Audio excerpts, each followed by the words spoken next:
Welcome to Focused on Forward.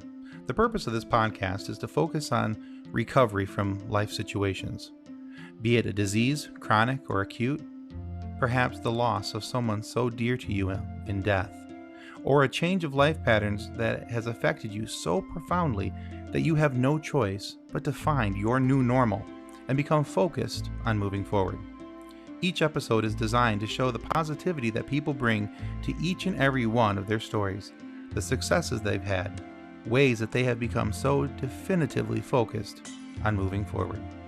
We look forward to sharing their stories, and we hope that they inspire you just as much as they have inspired us. Thanks for listening, and enjoy the show.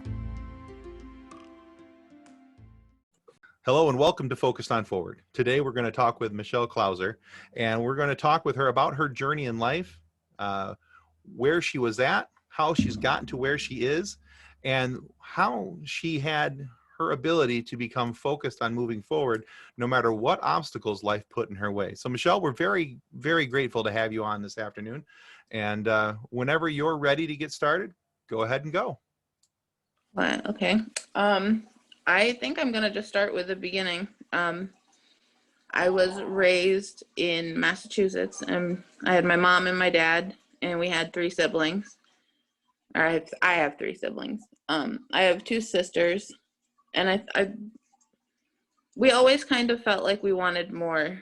But as kids, you never really understand why you don't have more siblings that you want. And so I think after enough pestering, we were able to convince my parents that we wanted to have more siblings. So they looked into adoption. So we went through and we were a foster family.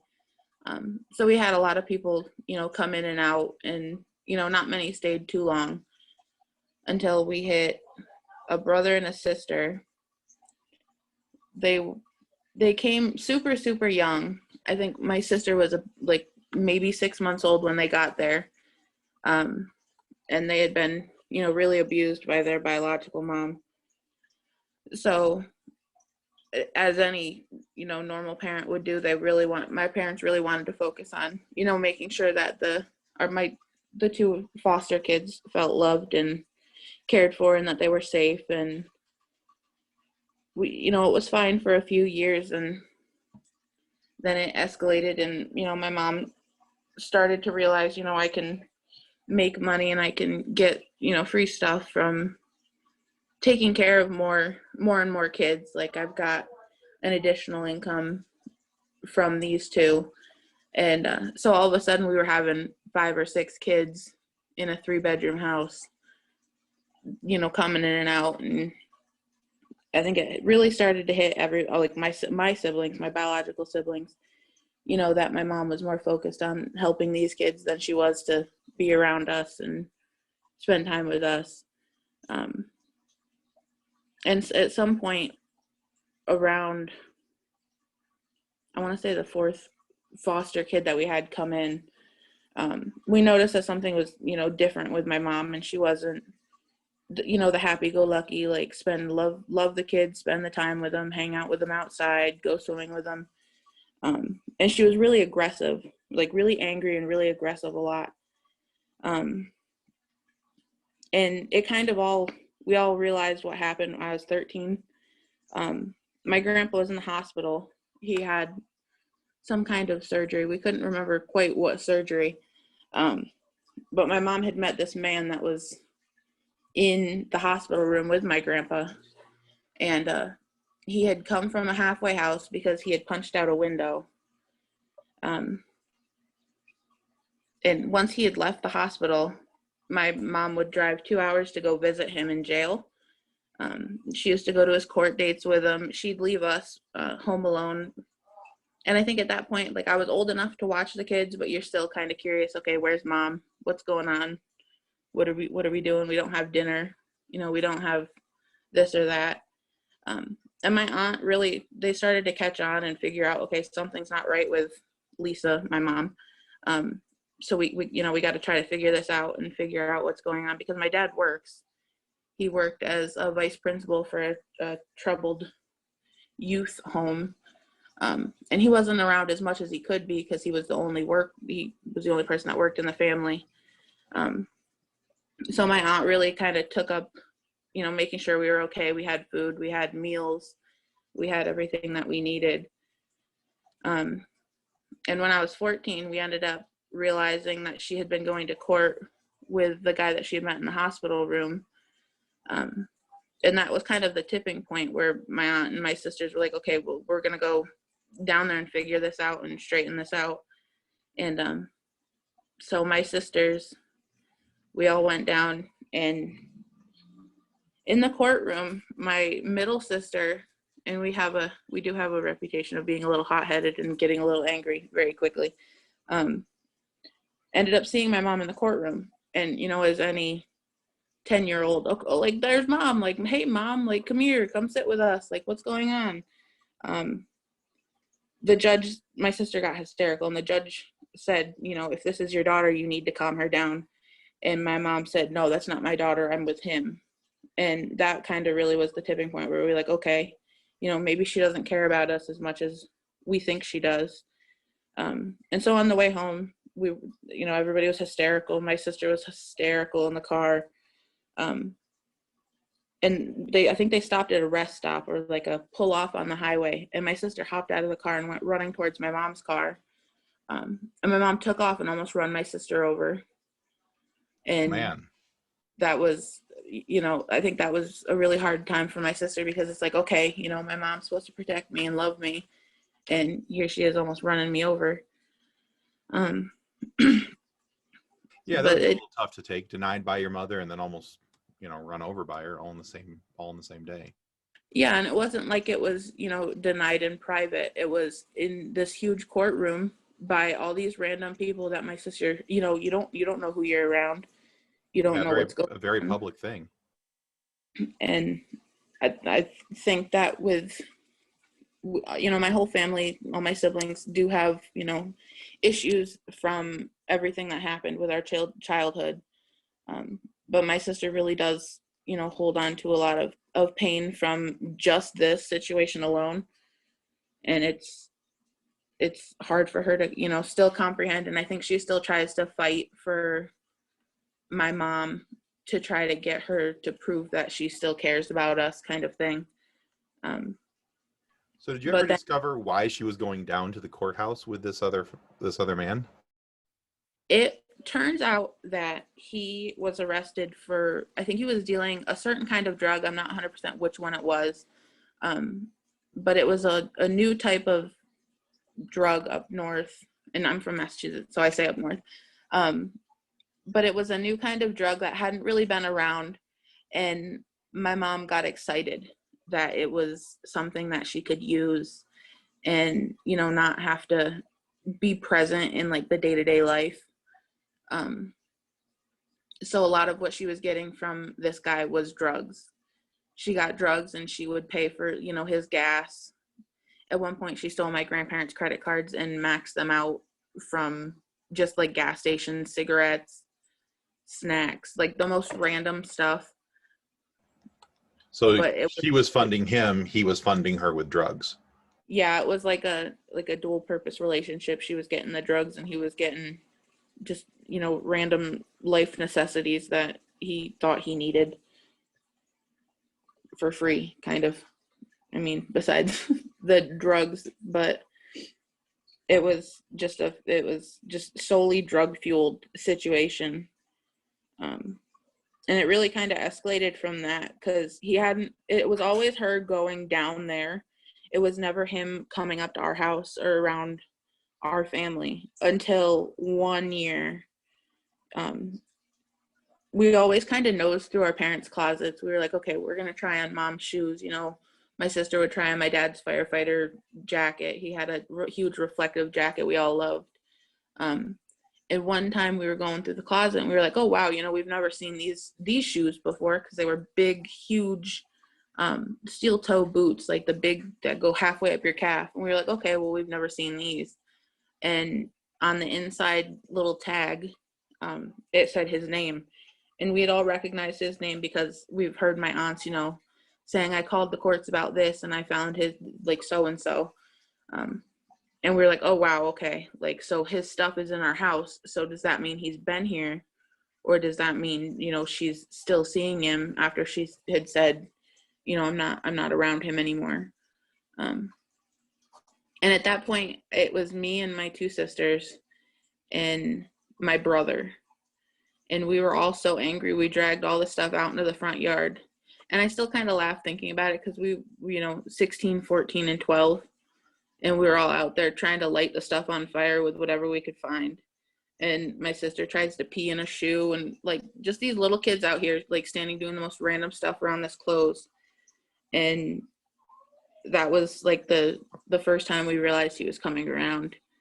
And one Christmas, the Christmas after that, we realized that, my mom was still around this guy, and she was really, really, absorbed in him. She left us Christmas Eve. We were all sitting there home alone, and my grandma had to come up and stay with us because my mom refused to come home because she spent Christmas Eve with him. And, as kids, Christmas Eve, you're like, oh, this is so, like, this is exciting, an exciting time. And we just kind of got ditched. And sure, it's a big deal on many people's calendars. Absolutely. Yeah. So that was like okay, wow. Like, this really is happening. This isn't just, once in a blue moon she's doing stuff. Like, she really left us on like a big holiday. And a couple of nights after that, when she came home, my sister was in the living room, and we used to have a huge big bay window with, logically no curtains because it was this huge thing, and there was we were never concerned about somebody looking into our living room. And my sister was like, oh, wow, like, who's standing out there? And it was snowing. My sister's like, why is there anybody out there? Like, what's going on? And so we flipped on all the lights, and it was this guy that my mom was going down to see standing outside our house, like peering through our window. And my sister was hysterical. So we had a couple of friends who were cops up north. And so they came over, lights, sirens, and they were chasing this guy around our property. And he ended up, my dad had built us a treehouse. He ended up going up the stairs to the treehouse, and, him plus 3 or 4 other cops running up into a treehouse, that, it's not going to hold. And I remember our treehouse came down, and he ended up getting arrested. But the next day it was still, fresh snow. And I think it was really dry. For me, I had a hard time because you'd go outside and you saw all these footprints. It had just snowed, you're excited to go outside and, play in the snow. And all you see is these crazy footprints running all throughout the property, and then the treehouse on the ground. Very vivid reminders, I'm sure. It was just like, okay, like, something really did happen here. We're not dreaming, because at this point we were kind of all like, this can't be true. Like, this isn't, no other kid in school is going through this. Like all these parents are normal. Like, why is this something different going on with us? And I think after that it really kicked in that we were like, okay, we can't, like, we don't want to put up with this. And I remember I just was so mad. Like, I was so mad that my mom had done this, not only to me, but to my 2 biological siblings. And then she added in 2 foster kids that we had adopted. So, like, not only were their lives messed up from birth to when they came to us, but now my mom was putting them through all this. So yeah, kind of adding insult to injury to them at that point. It was just like, okay, like, let's just pile it on top. And I was fine taking the blunt, like, of anything. Like, if she, if she was mad, take it out on me, leave my siblings alone. Like, don't harass them. And that really kind of bit me in the butt, because when I was 16, she kicked me out of the house. And she, she said, no, if you're not gonna leave me alone and let me live my life, then you can leave. So I very vividly remember that my dad said, no, like, if she leaves, I leave. And my dad came with me. I had nothing. I think the clothes I had on me, and I want to say my backpack for school, but I didn't have, like, all my textbooks and everything. And so we had nowhere to go. And so my dad was like, okay, well, she has all the money. We've been paying the mortgage on this house, so I don't have any extra money. So we lived in my aunt's basement for 3 months on air mattresses. And I think my aunt really kind of turned into a mother figure in my life, because she was like, okay, well, we need to go get you clothes. We need to go get you the essentials. And that like, I want to say made my heart happy, because I hadn't had that in so long. Like, I hadn't had somebody be like, oh, like, I care. I'm going to help you. I'm going to protect you. Sure. Giving you that motherly attention, looking after you, giving you that care. That makes sense. Everything that I had ever wanted from my mom, coming from my aunt. And she really just, helped us through that.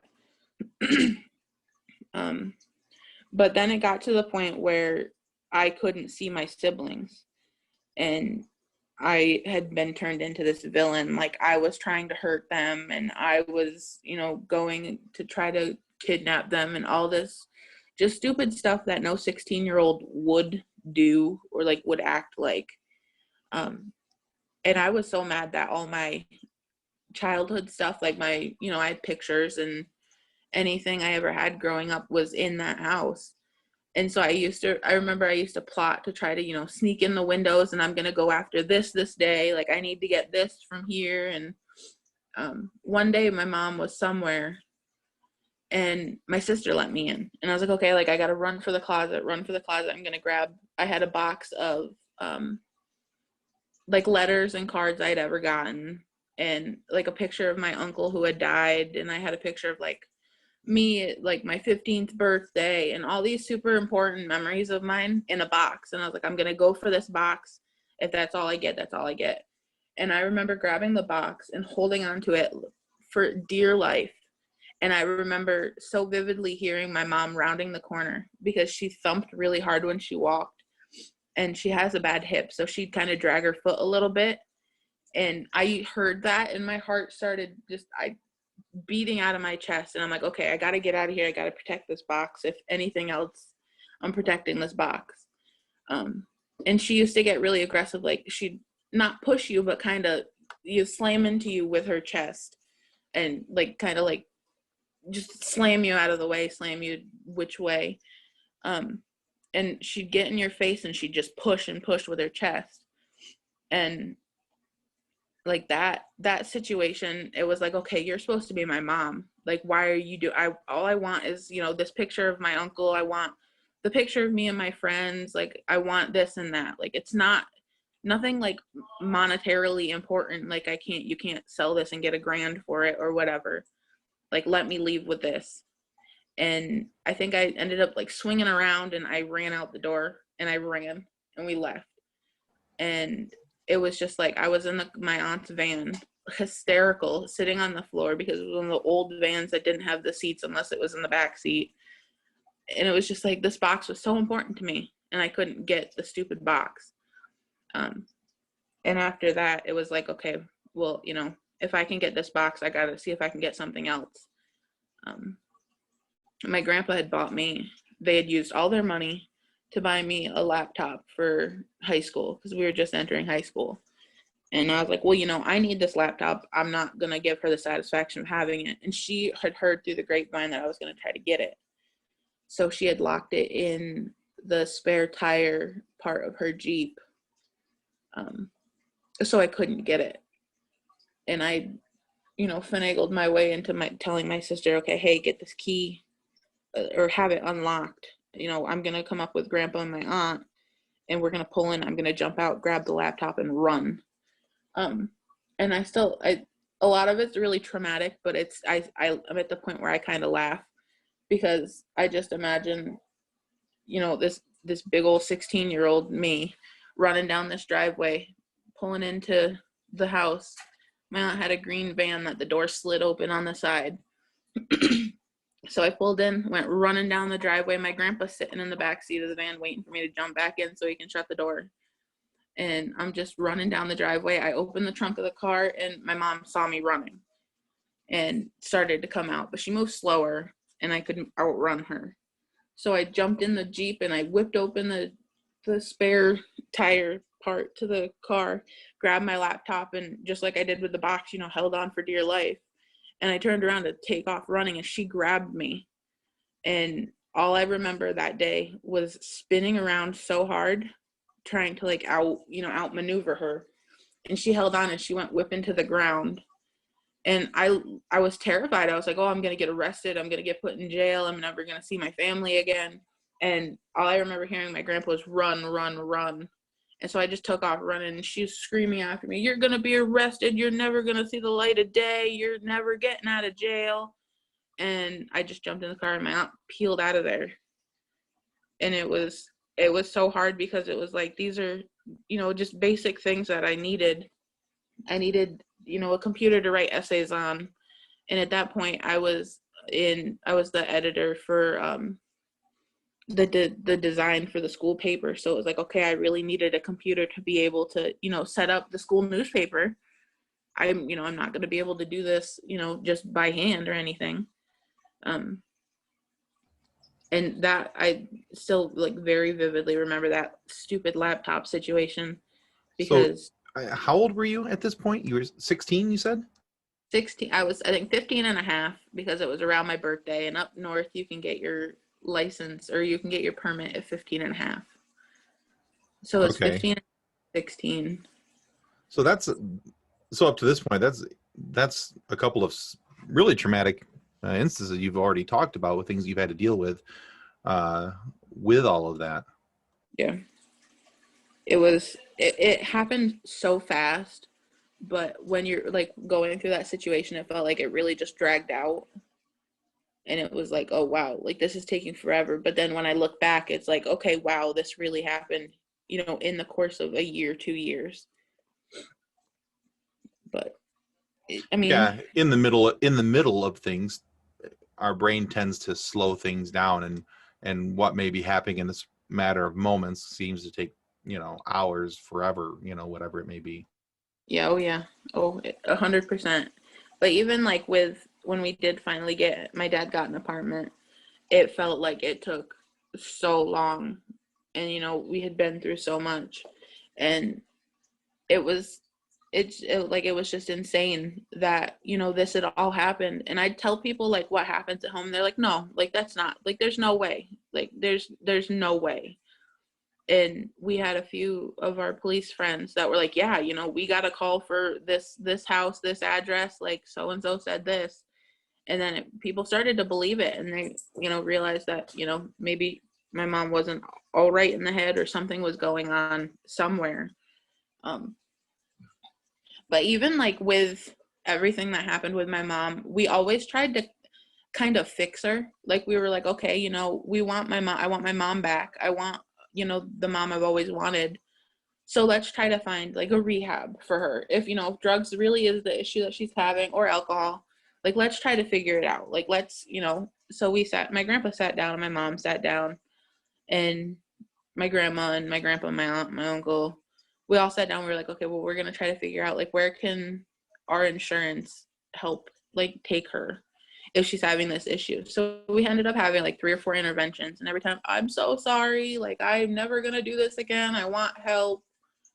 And it was just every time. And I think after like the second time, I was like, okay, like she's not gonna fix herself. She doesn't want to be helped. She doesn't want, the assistance that, is provided to her, that, we've went through all this painstaking effort to try to find places for her to go, and she doesn't want it. So I kind of lost hope at that point, and I was like, okay, I'm kind of done trying to figure it out and figure out what was going on. But I, later realized around the time that I hadn't been able to really talk to my siblings that she had started to give them drugs also. So both of my siblings were on drugs.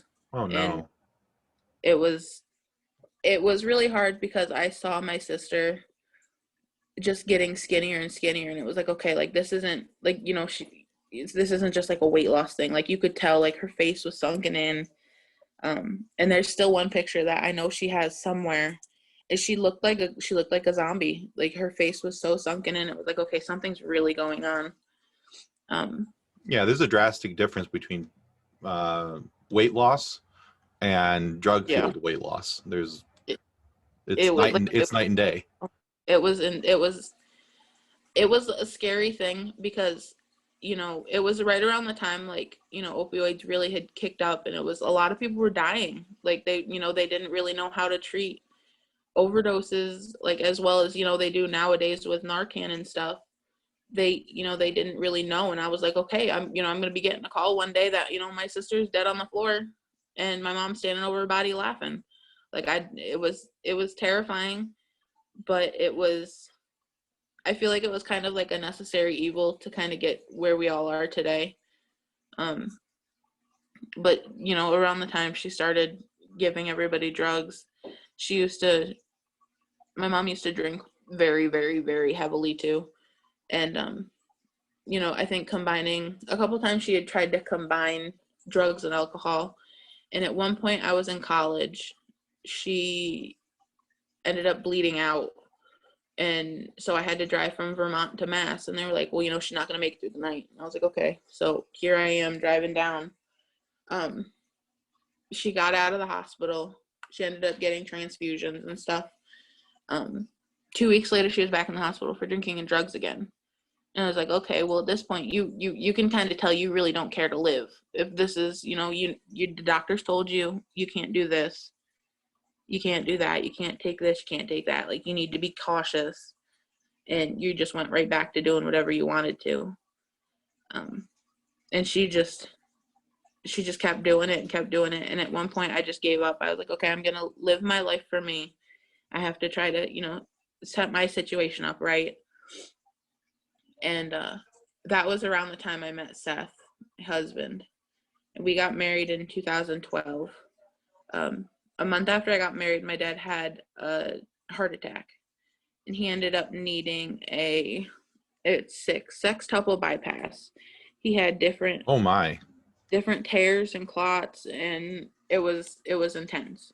Yeah, that's a major heart surgery. We kind of didn't think he was gonna live, but it's my dad, and my dad's tough and stubborn. And he, you know, he had texted me that night. He said, you know, I'm not feeling too good. It was 2:00 in the morning. He waited until 7 to go to the hospital, and they said, okay, you had a heart attack. Like, we got to get you to I think it was one of the best cardiac area hospitals in the area. And me and Seth drove. My dad's car followed the ambulance, and we laughed because my dad's waving to us from the back of the ambulance. Like, it was all fine. Like, everything's fine, no big deal. No, me and Seth are sitting there hysterical driving, and my dad's just smiling and waving away. And I was like, okay, like, he's really losing his mind then. But one of the things my dad taught me from a young age, if anything happened to me, grab the checkbook and run. Because my mom had very, very, very often tried to take his money, take his checkbooks, you know, break into his stuff. He had like a $50,000 comic collection. She used to try to steal that and steal them. And that was one of the things that was really like bred into me. Take the checkbook and run. So in natural Ackerman fashion, I grabbed his checkbook and his wallet, and I stuffed it down my shirt. And I was like, well, they're never going to look here. Like, it's fine. And the next day he was in the hospital right after his surgery. My mom had shoved me in the hallway of the surgery, so I came home early because I was just hysterical. She showed up with my sister, and I love my sister to death, and it's still funny to me. But they showed up at the apartment in this red Jetta, and they were just laying on the horn, screaming they wanted the checkbook, and my mom was looking through our windows of the apartment saying, I bought all this Diet Coke with my dad's money, and like, it was just the most outrageous stuff. And poor old Seth, we were only married a month tops. He's in the bedroom on the floor, like, hysterical, like, they're gonna kill us, they're gonna break in and kill us. And I'm laughing because I had been through, you know, this with her for so long. I was like, welcome to the family, Seth. Welcome to the family. Like, just call the cops, do what we usually do. Like, let's get the show on the road, get them out of here. So we called the cops, and Seth, I don't know, like something spurred in him. He hopped up. He was like, I'm rough tough, and he went and talked to the police officer. He's like, this is, my landlord's property, but I rent here. I want her off the property. And the cop was like, okay, that's all you got to say. And so the cop was like, okay, well, we're going to take down your information. We're going to make a report, take down your information, everything. So we gave him all our information, and, we started to say, like, hey, this is Lisa Ackerman. He goes, oh, no, we know who she is. Like, we've got all the information we need on her. And Seth was like, wow, your family really is nuts. Like, this is insane that the police chief knows who your mother is. I was like, Seth, you got to remember at this point, my mom had 4 DWIs. She had a breathalyzer in her car. Like, she really had just a reputation. Oh, you mean the kind that you have to blow on in order to start the car in order to yeah. get going. Okay, gotcha. Oh, she had the whole kit and caboodle. She had to, and I think at that point it had started to transition over to you had to blow while you were driving. It was like every 20 minutes you had to re-blow or something like that. Oh, in order to keep the vehicle running. Yeah, so it wasn't like a just start and go kind of thing. Like, she had to continually do it. Yeah, so they were full on aware of who your mother was then. Yeah, they knew, like, they knew who she looked like. They knew her car. They knew her license plate. They knew, at some point she had, had her license suspended, and they knew that she'd switch cars with people, and, they wouldn't be looking for this red Jeep. They'd be looking for a different kind of car. They had really caught on to all of her little tactics to try to, because she always thought she was untouchable, or like she wasn't able to, get into any trouble. So she thought she was one step ahead all the time. All the time, every single time. But she had,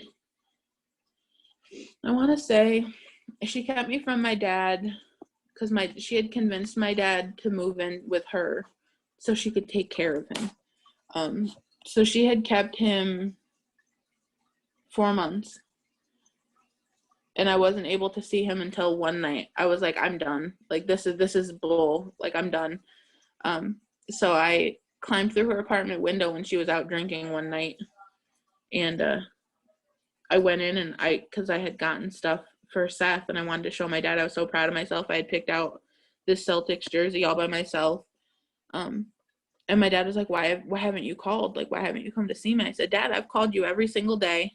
I've come and I've stood outside the apartment and yelled for you. I've done all this stuff, and Lisa's kept you. She's kept you away, and I haven't been able to visit you. And to this day, he doesn't remember it because he's been through a sextuple bypass. He doesn't remember a lot of leading up to the heart attack and a lot of after the heart attack. That's a long recovery road from that surgery. That's understandable. Oh, 100%. And like amount of stuff that he had gone through with getting it and staying in the hospital for as long as he did, then the cardiac rehab. I'm kind of glad that he doesn't remember because he is very sensitive. And I think if he remembered, I think that would kill him more than anything else, was that, he wasn't able to see his kids, or like they were so convinced that he had hated them and stuff like that. But he figured his way out of her clutches, and I think it was, it was pretty calm for a year or two. I think it was a year actually. And then we got a call that my sister had tried to hang herself. And so we were all hysterical. We were like, okay, we're all rushing to the hospital. And Seth had kind of caught on to some of the antics that my mom had, put through. And I sat my sister down because my sister was one of the ones that found my other sister. And I was like, what happened? Like, give me all the detail. Like, be very exact with what you say. And my sister is 5'11", and the apartment that they were in, the closet was 6 foot. It wasn't anything substantial. It was very short closet because it was an efficiency type apartment. And so it was like an under the stairs closet, very short, very narrow. And so I said, okay, Sarah, explain to me what had happened. And the math of it didn't add up at all, because my sister said there was 2 feet between my sister and where she had been set up. And then there was a stool that was 2 feet. And so Seth is sitting there, And he's like, okay, like let's like logically think about this. If your sister's close to 6 foot tall, 2 feet below, 2 feet above, that makes the closet had to have been substantial. Like it had to have been very tall, which it wasn't. And there wasn't like the usual marks that you would find or the doctors would find in like a hanging situation. They did treat it like that, you know, so she had the neck brace, and she was what's the word? Like held down to the bed. So my aunt came and she said, you need to like run a drug test, like run all these drug tests. Oh, you mean they strapped her down, secured her to the bed?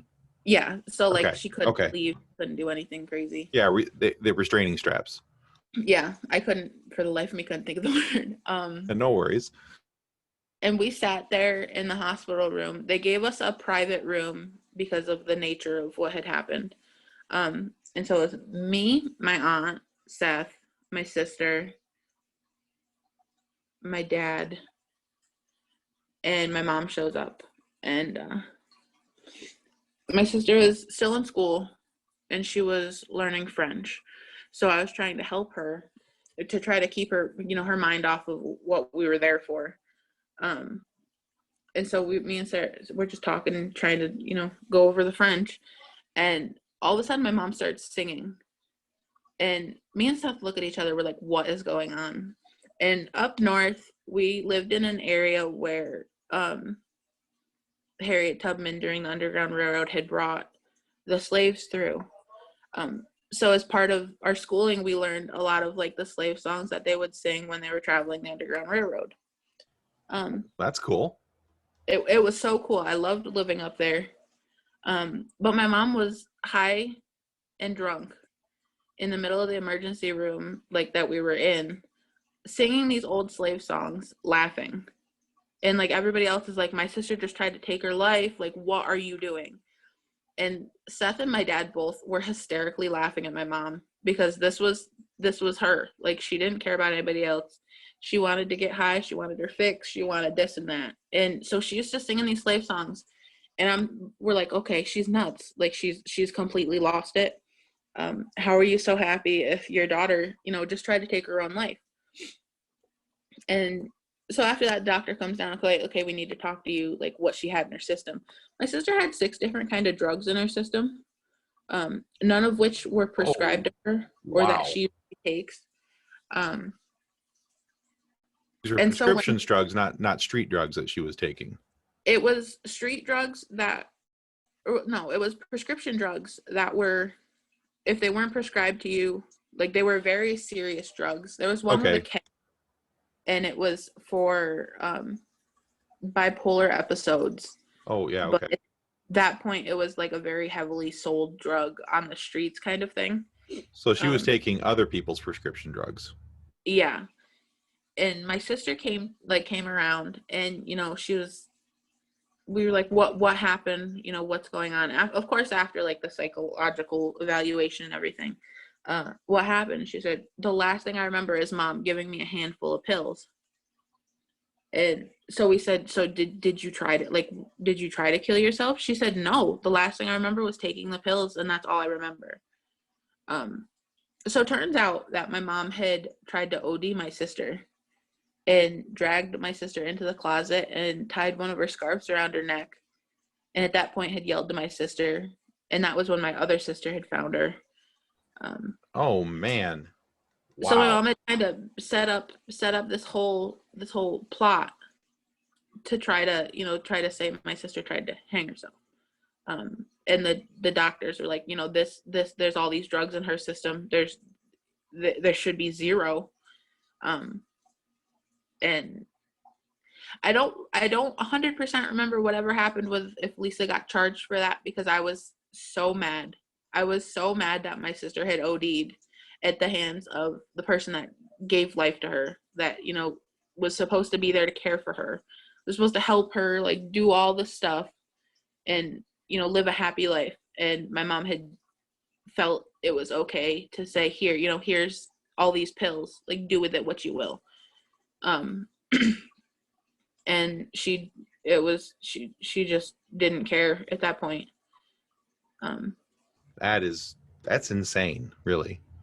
yeah. Oh, I've told a select few people this story, and everybody that hears it is like, okay, like I see why, you're so angry or you're so this or that. And it was, it was part of Lisa. That was what she did to us. Like she, set everybody up for failure, and she had no issue with it.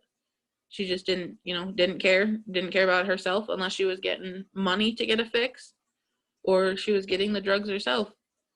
Um, and she really held on to that overdosing. She liked to be in control of people's pills. She liked to be, my grandpa got really ill the last 3 years of his life. And now we live in North Carolina, so I was only, 8 hours from Florida.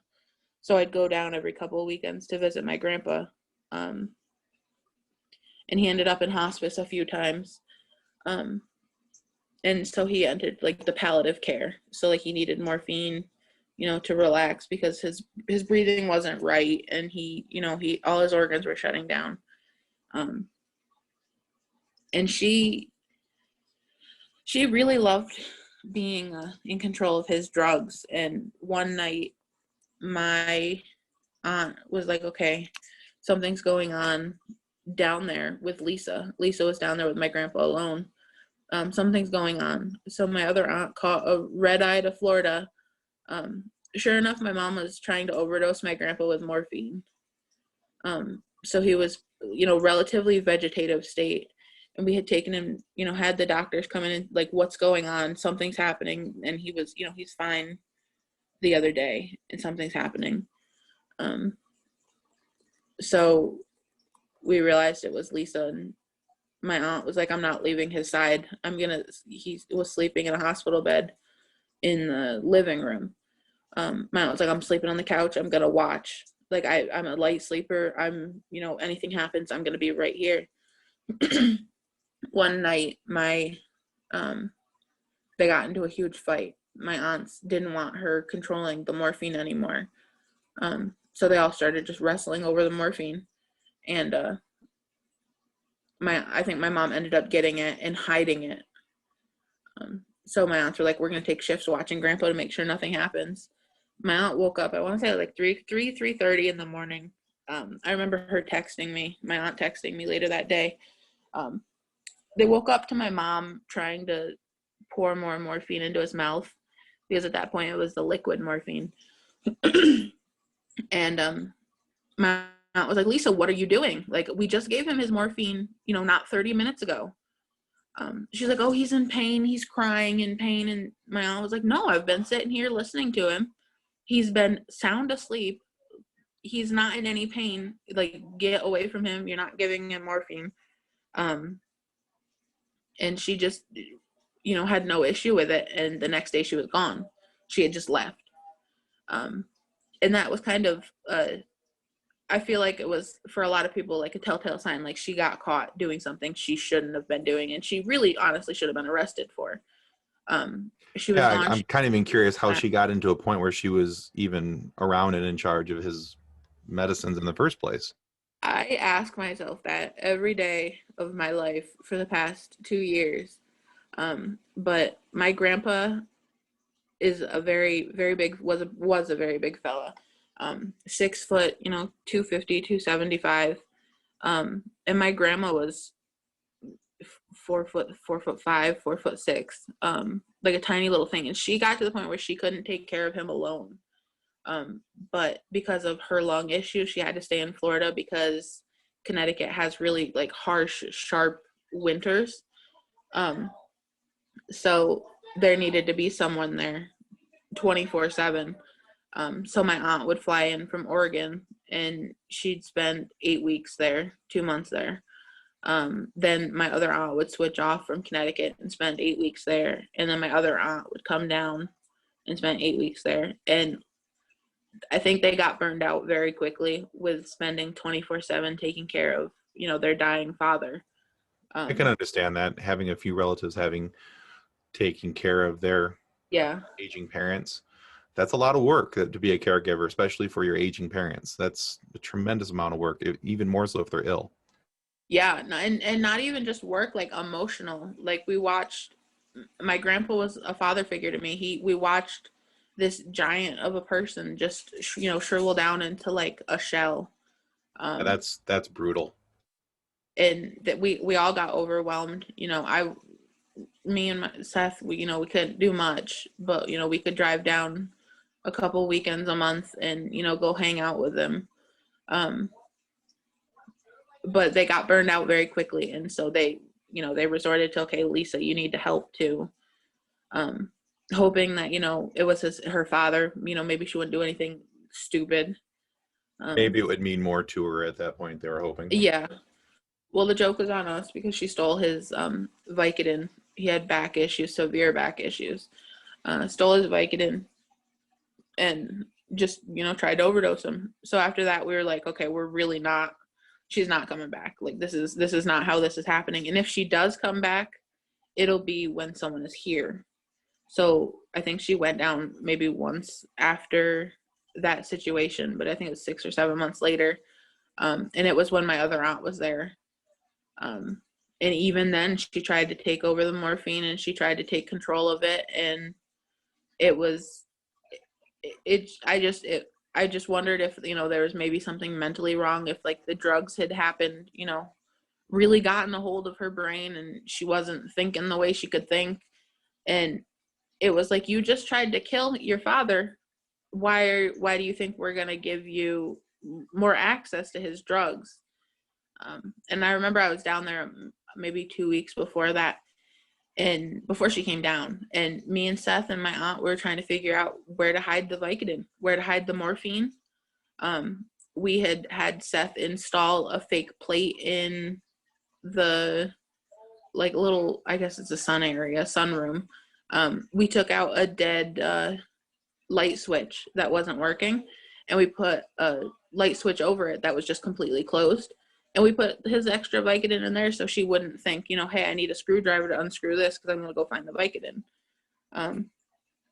So we spent a really long time trying to hide the drugs. And I still laugh because at one point Seth was like, well, why don't we just leave the Vicodin container out and fill it with laxatives? She takes it, you guys are going to know because she's going to be going to the bathroom everywhere. He's got a point. He had a point. He really did. But we couldn't find a laxative that looked like Vicodin. We looked like crazy people in Walgreens, trying to compare the pills. Oh, does this look like this? We had it was an online picture of the Vicodin pill. And so we must have looked crazy sitting there holding our phones out with this huge Vicodin pill on our screen, trying to look at the bottles to see the exact image of the laxative and everything. So we gave up. We were like, whatever, if something happens, there's grown adults here, they can call the cops. So I have to ask, because now in hearing this story for the last few minutes, it's clear that there's obviously some issues. Your mother had some addiction issues, things along those lines. And I'm going to guess that based on the fact that you call her by her name, that there's no longer a close or any type of relationship between you and Lisa. I tried from when she kicked me out. I tried up until I want to say my 23rd birthday, because my grandpa was very heavy in the fact, forgive and forget. You only have one mother. Just give her a call.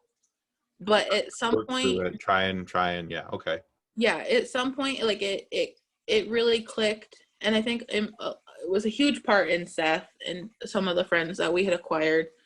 That I didn't need to have that toxic energy in my life. I didn't need my heart to feel carrying the weight of all she's done and all she's done to my siblings and all she's done to my grandparents. Because I really carried a lot of that. I felt responsible. If I hadn't pushed her so hard to stop seeing this guy, then maybe none of this would have happened. I felt like it was all my fault. So you But I took found, personal ownership, even though you weren't the one causing the yeah, rift and the issues. it, yeah, 100%. It was my fault. It was, and looking back now, obviously it wasn't my fault. Drugs are one heck of a thing, and they really do damage to families. They destroy them for sure. And it took me, I want to say, for the last 2 years, I really realized, she doesn't deserve the space in my brain or my heart. Um, she didn't want to fix herself the times that we tried to get her help. She didn't want me around. That's on her, because she's missing out. Like I I still feel like I'm a terrible person, but I know that I'm like I when I give 150%. So that was on her losing that. Like that wasn't something that I could have changed. Um, and I really did just she just kind of became inexistent to me. She wasn't somebody that I have anger with anymore. But she's not somebody that, I care for. She's just kind of a stranger. She's neutral ground for you. She's neutral. I mean, if somebody were to say, can you give her a character weakness? Of course I wouldn't, but she, just isn't somebody taking up rent in any part of me anymore, because Yeah. it's not worth the hurt I feel, or, the anger I had. Okay. It just wasn't worth it. Well, that makes sense. A lot of people that we talk to, we call it the light bulb moment, where they come to a realization that this person, thing, issue that they're dealing with, there has to be a change in them, their situation around them. What was your light bulb moment in your life that said, hey, I have to make changes for me? 2017 for sure. I hold grudges, and that's a terrible trait to have. I don't recommend it.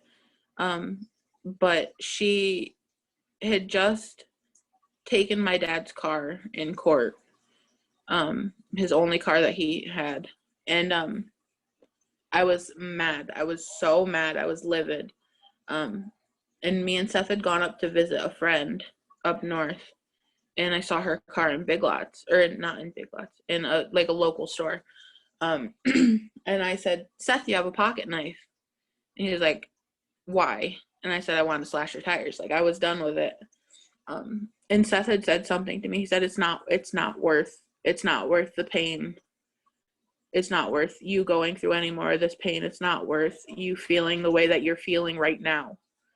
And you just doing this to her, or to her property, is her winning, is her knowing that she's gotten to you, and that she's upsetting you. And so after that, it was like, oh wow, okay, like you really have a point. Like she's winning, knowing that it's bothering me.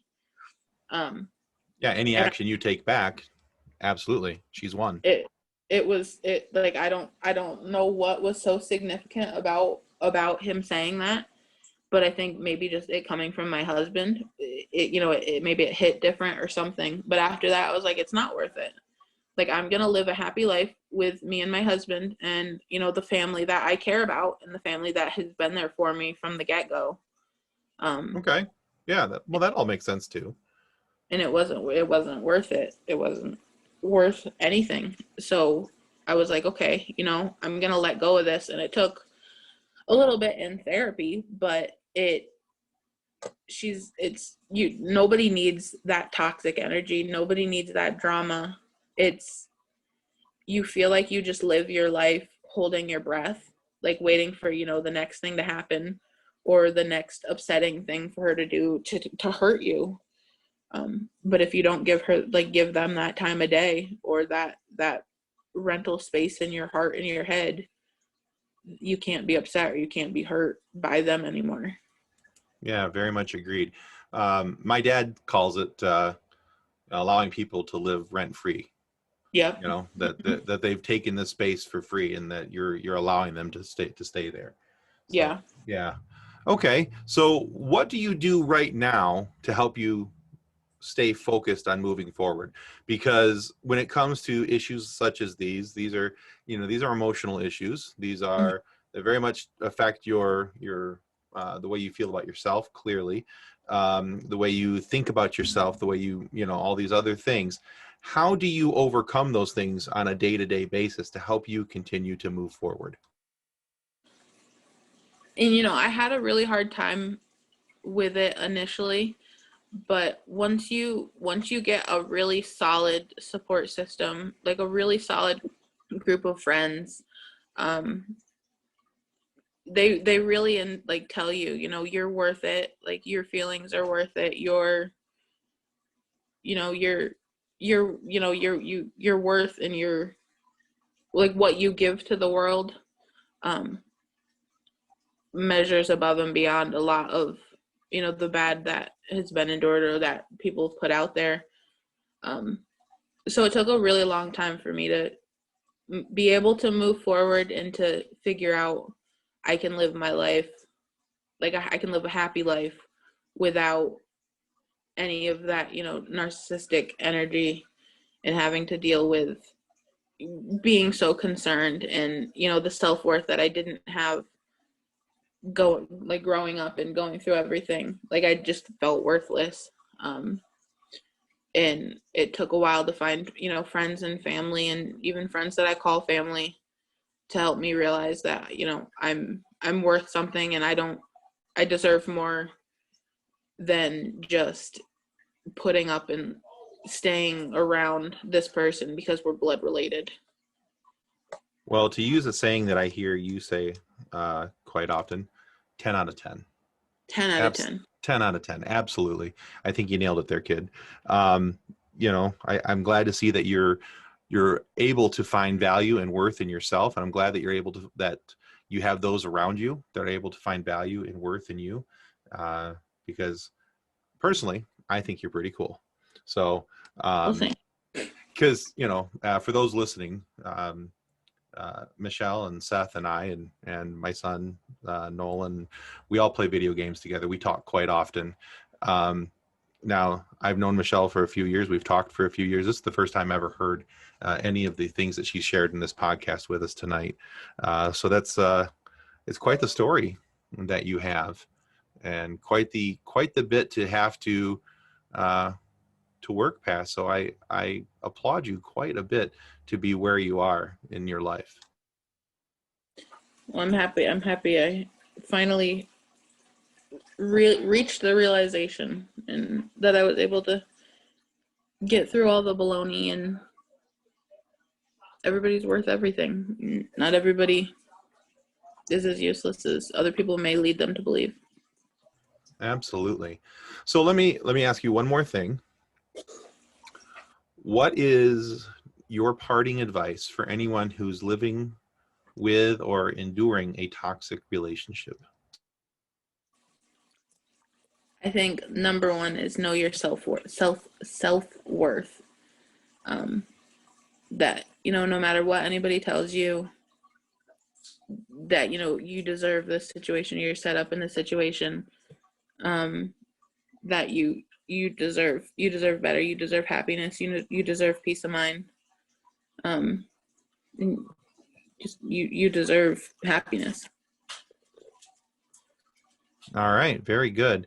Well, Michelle, I thank you for being on today. You have quite the story, and I think this is the type of story that when listeners hear it, they'll listen a couple different times and pick out different things, where instances where you showed tremendous courage, tremendous valor, on not only on your own behalf, but I think on the behalf of your siblings, both fleshly and adopted. So, but just an amazing story overall. So thank you so much for being part of Focused on Forward. You're welcome. Thank you for having me. All right, guys, I think that's going to conclude us for today. Thank you for listening to Focused on Forward, and we'll see you on our next episode. Well, that concludes another episode of Focused on Forward. To be a guest of Focused on Forward, you can reach us through Twitter at podcastfof, through our Facebook page named Focused on Forward, or through email focusedonforward@gmail.com. We look forward to hearing each and every one of your stories that has yet to be told. So until then, be safe, be kind, and be loving to one another as you stay focused on forward.